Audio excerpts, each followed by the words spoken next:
flash flood warning for the following county: San Bernardino, California.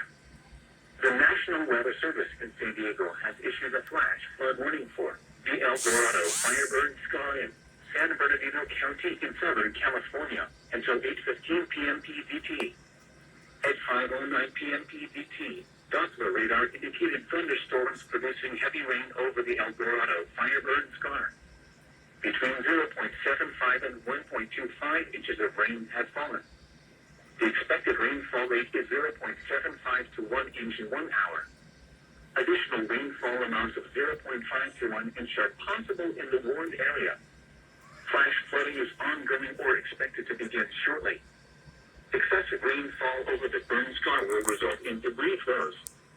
The debris flow can consist of rock, mud, vegetation, and other loose materials. Hazard: life-threatening flash flooding. Thunderstorms producing flash flooding in and around the El Dorado, Firebird Sky. Source: radar. Impact: life-threatening flash flooding of areas in and around the El Dorado, Firebird Sky. Some locations that will experience flash flooding include Highway 38 between New Kaipa and Onyx Summit, Seven Oaks and Martin Flats Campground,